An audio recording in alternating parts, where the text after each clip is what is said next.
shit.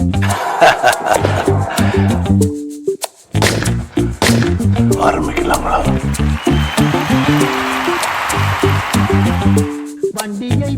நான் அப்படியே shock ஆயிட்டேன். மானங்கட்டவனே, எனக்கு என் மானத்தை விட உன் உயிர் தான் முக்கியம்.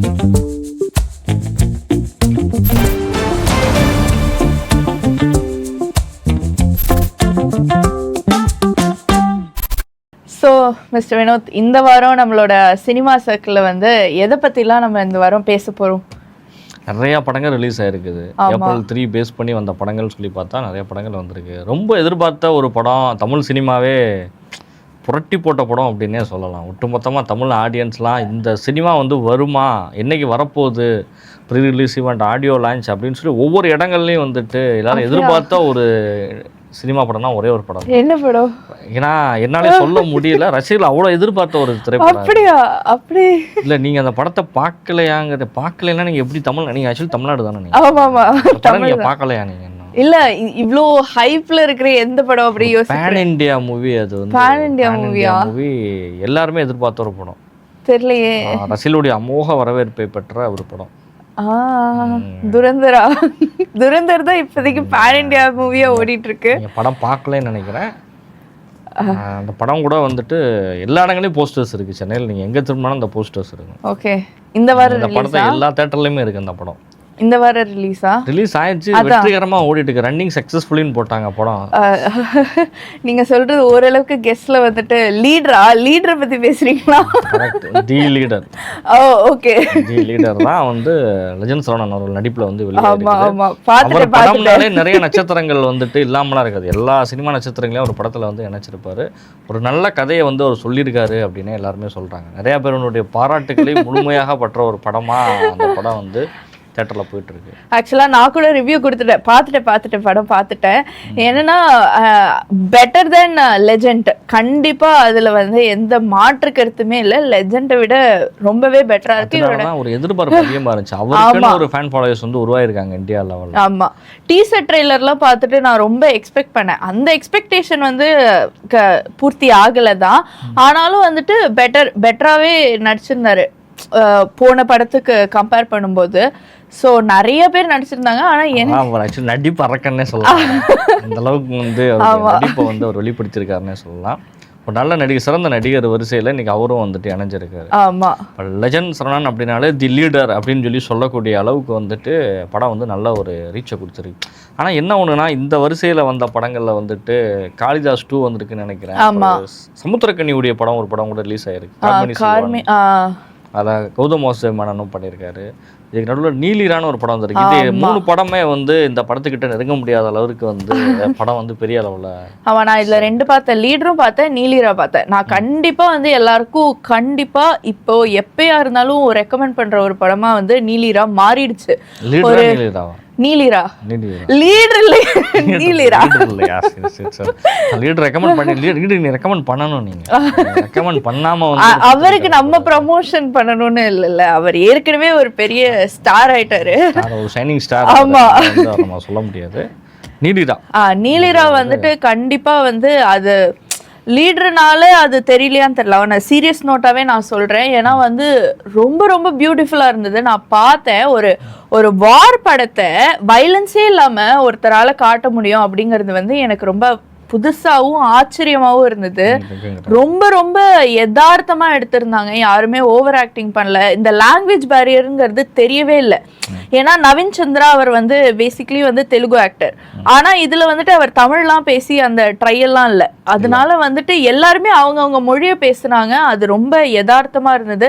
அந்த சூழல்ல தான் டைரக்டர் வளர்ந்தாரு அப்படிங்கறதுனால அவரால் அது ஈஸியா போர்ட்ரே பண்ண முடிஞ்சது. 88 வார பேஸ் பண்ணி எடுக்கப்பட்ட படம். அதுக்குள்ள ஒரு திருமண சப்ஜெக்ட், ஒரு இந்தியா நம்மளை காப்பாத்தும்னு நினைக்கிற இடத்துல எங்க வந்து நம்ம நாடு நம்மளை கைவிட்டுருச்சு அப்படிங்கிற ஒரு கதையை பேஸ் பண்ணி எடுத்திருக்காங்க. அந்த ஒரு நைட் கைதிக்கு அப்புறம் அந்த ஒரு நைட்ல நடக்கிற ஒரு கதையை வந்துட்டு ரொம்ப பியூட்டிஃபுல்லா ரொம்ப பெஸ்டா காமிச்சிருக்காங்க. இந்த டைமுக்கு ரொம்ப தேவையான படமாவும் இருக்கு. அதுல வர ஒவ்வொரு வசனமும் வந்துட்டு ரொம்ப ரொம்ப இம்பார்ட்டண்டா இருந்தது. இப்ப இருக்கிற வரைக்கும் கனெக்ட் பண்ணிக்கிறதுக்கு வந்து ரொம்ப ரொம்ப சூப்பரா இருந்தது. இல்ல கார்த்திக் சுப்புராஜும் ராணா தகுபதியும் பண்ணிருக்காங்க, பிரசன்ட் பண்ணிருக்காங்கிறப்ப கார்த்திக் சுப்புராஜே தன்னோட கெரியர்ல ஒரு முக்கியமான ஒரு படத்தை நான் எடுத்து ரிலீஸ் பண்ணியிருக்கேங்கிற ஒரு பேர் எனக்கு இருக்கும் அப்படிங்கிற சொல்லியிருக்காரு. 15 டைரக்டர்ஸ் வரைக்கும் இந்த படத்தோட ப்ரீ ரிலீஸ் ஈவெண்ட்ல கலந்துக்கிட்டாங்க. ஆமா, வெற்றிமாறன்ல இருந்து எல்லாருமே யாருமே நோ சொல்லலை, எல்லாருமே வந்து இருந்து ஒரு எதிர்பார்ப்பு அந்த படம் கிரியேட் பண்ணிச்சு. அந்த அளவுக்கு படம் வந்து சக்ஸஸ்ஃபுல்லாக ஓடுதுங்கிற பேர் தான் வெளியில் வந்துட்டு இருக்கு. நீல ஆமாம் ஆமாம், ஈவன் பாலு மகேந்திரா தான் சொன்னாராம், நீ படம் என்னைக்காவது எடுக்கிற அப்படின்னா முதல் படம் நீ வந்து உன் ஊரு கதையை தான் எடுக்கணும் அப்படின்னு சொல்லிட்டு சொல்லியிருக்காரு போல. ஈவன் அதோட ப்ரீ ரிலீஸ்க்கு பாலு மகேந்திராவுடைய ஒய்ஃபும் வந்திருந்தாங்க. ஆமாம், இவரும் வந்து அவங்களுக்கு கார்டெலாம் வந்து போட்டிருந்தாரு அந்த பட கிரெடிட்ஸ்லேயே. ஸோ ரொம்ப ரொம்ப பியூட்டிஃபுல் ஃபிலிம், கண்டிப்பாக எல்லாரும் பார்க்கணும். ரொம்ப கண்டிப்பாக. ஆமாம், எல்லைக்கே ஒரு வழியா ரிலீஸ் டேட் அனௌன்ஸ் பண்ணிட்டாங்க. அடுத்த வாரம் ஏப்ரல் 10ஆம் தேதி வந்து எல்லைக்கே ரிலீஸ் ஆகுது.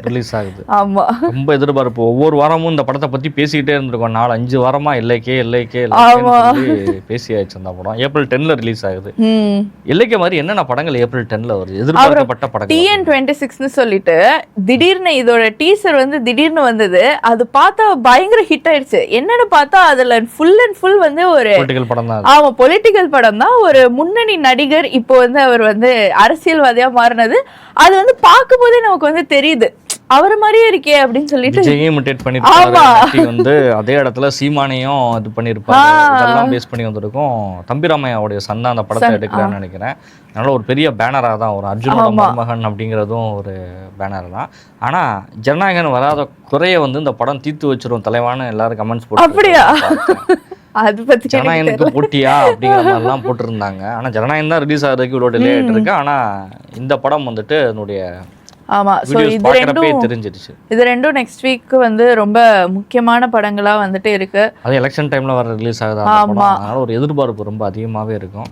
ஆனா படத்துக்கு இம்மிடியேட்டா ரிலீஸ் எலெக்ஷன் டைம்ல ரிலீஸ் பண்ண விட்டுருக்காங்கிறது பெரிய விஷயம் தான். அது எலெக்ஷன் பேஸ் பண்ணி இருக்கக்கூடிய ஒரு படமா தெரியுறப்ப ட்ரெய்லர் பார்த்தாலே சொல்லிடுவாங்க படத்துக்கு ஏதாச்சும் ஒரு பிரச்சனை வரும்னா. அந்த மாதிரிலாம் எதுவுமே வரவே இல்லை.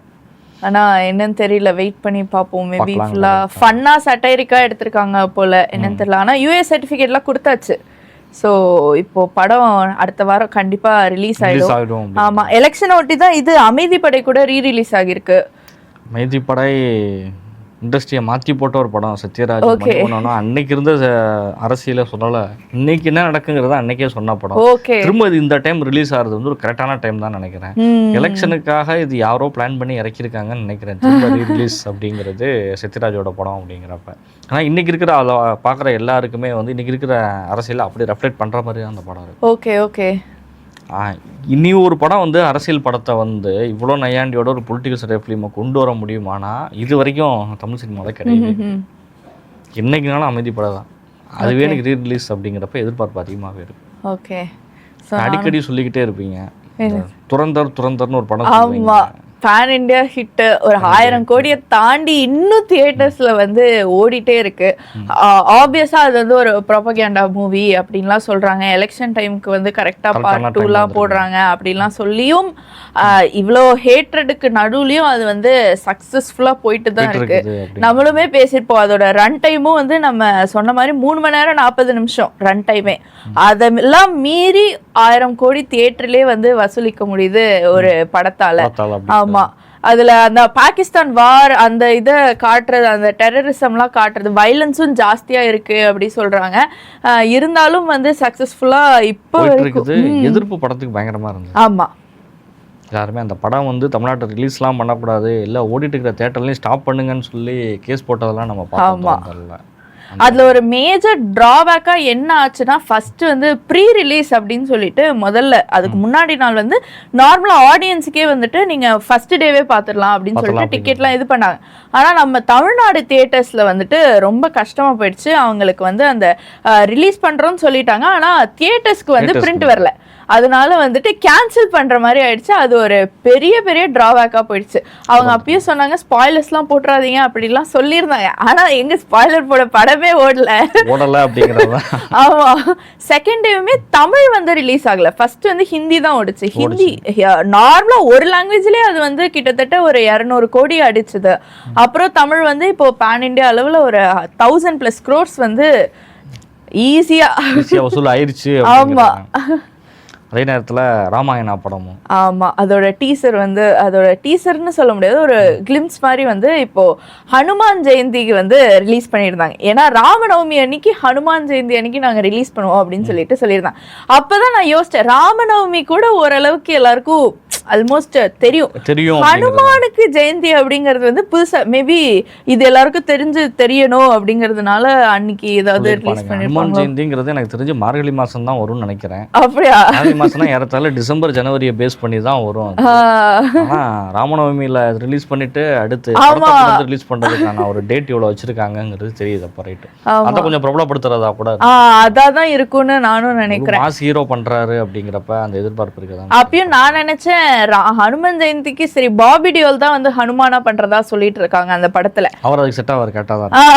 சரி, அவரோட லுக்கு தான் ஏதோ பண்ண போறாங்கன்னா ராமநவமியில ஃபர்ஸ்ட் கிளிம்ஸ் கொடுப்போம், ராமரே அப்பதான் இன்ட்ரடியூஸ் பண்றாங்க. ராமரே இப்பனா அடுத்த லக்ஷ்மணன், சீதை, ராவணன், இன்னும் எத்தனையோ கேரக்டர்ஸ் வந்துட்டு இருக்கு. ஆனா ரஹ்மானோட மியூசிக் வந்து அதுல வந்து பயங்கரமா இருந்தது.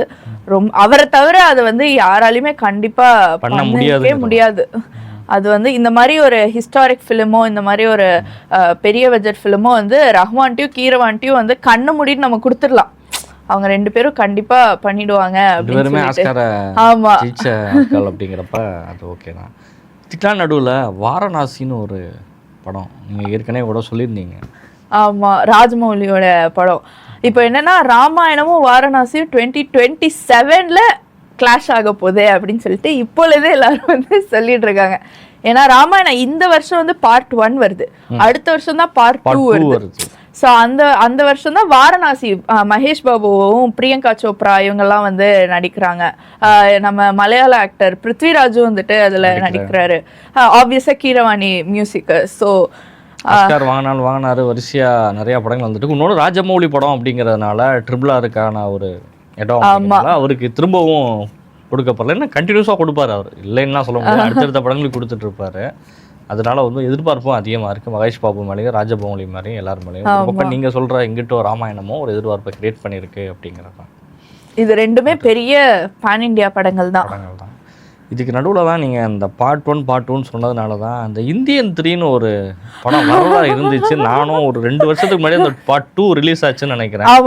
அதுக்குள்ளேயும் கமலஹாசன் சார் எலெக்ஷன்லையும் இது பண்ணி எலெக்ஷன் நிற்க வேற இல்லை, அது 2வது விஷயம். அரசியல் வேணாம், ராஜ்யசபா MP வேற ஆயிட்டாரு. அடுத்தடுத்து அவருக்கு படங்கள் நிறைய இருக்கு. இந்த இந்தியன் 3யும் சங்கரும் என்ன ஆனாங்கன்னு இது வரைக்கும் தெரியும். ஆமா, அதோட ட்ரெய்லர் ஆனா அப்பயே வந்துருச்சு. ஏன்னா அவங்க ஃபர்ஸ்ட் இது எடுத்துட்டு தான் 2K வந்து போனாங்க.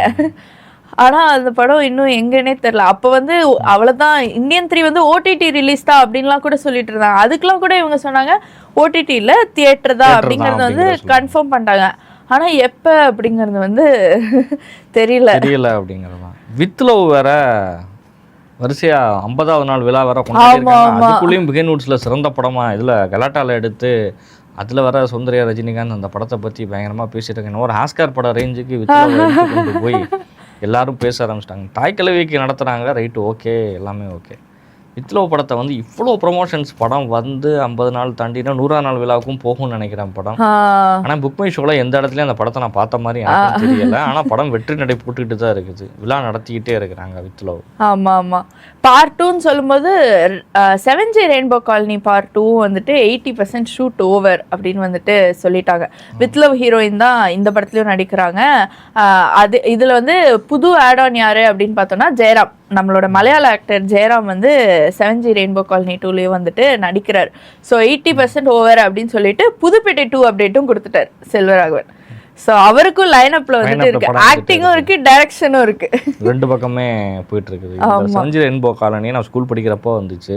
இப்போ அந்த 222ன்னு சொல்லி நானும் 2 வருஷமா அதை பத்தி நிறைய பேசிட்டு இருக்கேன். இப்பதான் நீங்க அடுத்த அப்டேட்டேன்ட்ட சொல்லியிருக்கீங்க. இந்த அளவுல படம் இருக்கு. புதுப்பேட்டை 2 சில்வராவனுக்கு ரைட் ஓகே.